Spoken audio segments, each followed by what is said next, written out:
Good morning, my name is Ariana Live, and today I want to talk to you guys about the mental health distress and suicide prevention. This makes part of the Intervention Graham Challenge. Did you guys know that in every 100,000 people, 25.7 commit suicide just in the state of New Mexico? I want to talk to you guys about how the rate of college students' mental health difficulties has been in constant increase for these past years. Why is this happening? Why is it happening specifically to college students? Even when we have so many sources nowadays, some people don't feel comfortable enough sharing their situation. And in most cases, they don't find a way to express themselves. When someone is going through some family issues, stress from school, or other problems that we all go through our life, that makes suicide their only option as an escape, or they even might see it as a solution. Now I want to talk to you guys about mental health conditions. People with mental health conditions are seen as vulnerable group of people. This is due because they're perceived as weak because they're not able to handle certain life situations when some other people might be able to do so. This perception is so wrong, and this is because I believe we all go through different struggles during our lifetime. And it's okay not to know how to handle certain situations. And having these different perceptions from people should not be happening, because we need to normalize that it's hard to deal with some situations, and it's fine. Like, people need to understand that it's okay not to know how to handle certain situations, and it's okay to need help. Most of the people dealing with mental health conditions don't know that they're going through it, because it's hard to notice changes in your emotions, thoughts, behaviors. Mental health can also manifest in physical symptoms like constant headaches, stomach aches, and even having trouble with concentration and decision making. This marks the importance of seeking for professional help. Even if we think we're doing okay and we know how to handle some things, an external tool and professional help is always recommended to not feel alone during the process.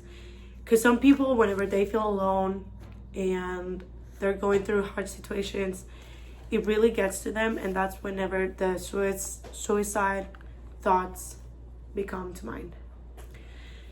I want to talk to you guys about suicide.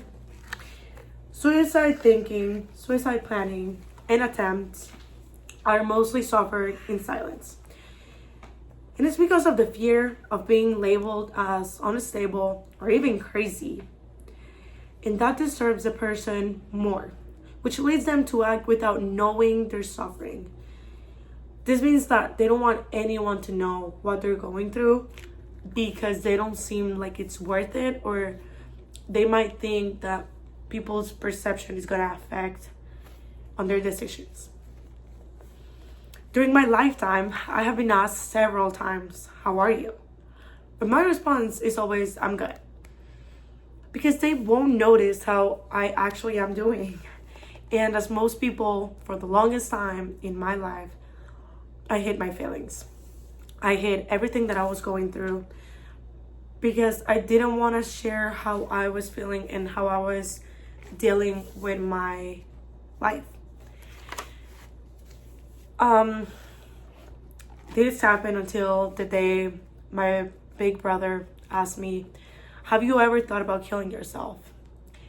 And I immediately started crying. Not because of the thought in my head, because I was scared, but I was scared that he had the same thoughts too.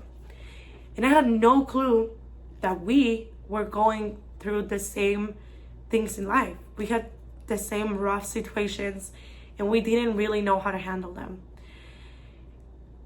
That's what it took me to realize we never really know what people are going through deep inside. And just the thought of not having my brother in my life was haunting me.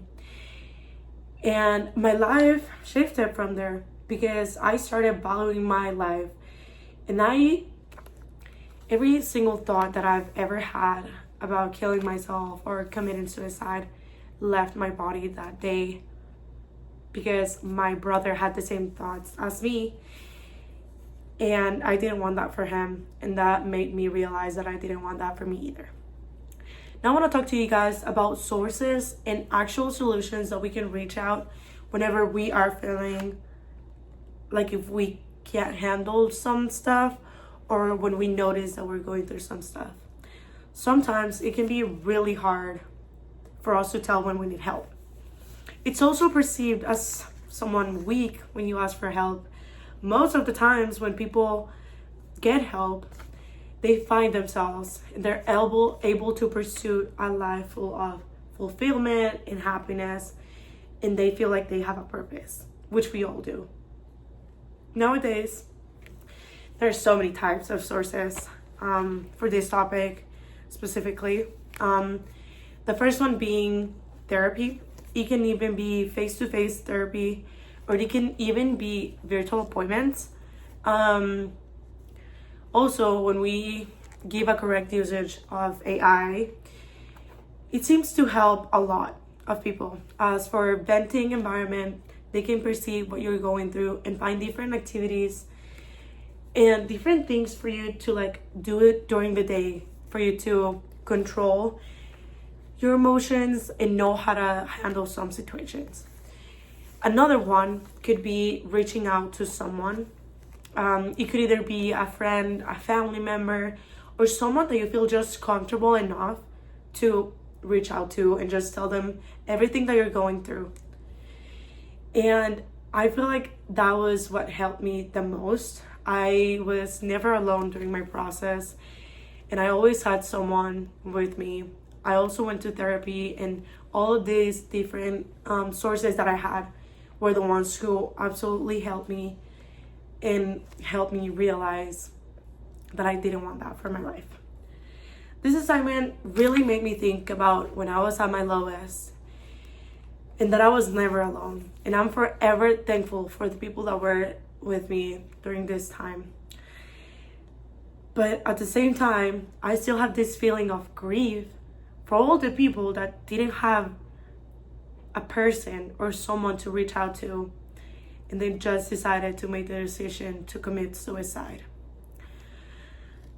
Now, I want to close my presentation with asking you guys, well, I want you guys to ask yourself, do you have someone? And are you that someone to to the people in your circle? I also want to ask you guys, do you value your life? Or what can you do to start valuing your life? Thank you. And if you have ever shared some thoughts with me that I said in this presentation, please reach out to someone. Please find someone. Find some sources. You're not alone. You deserve of being loved, and you're deserved to live a happy life.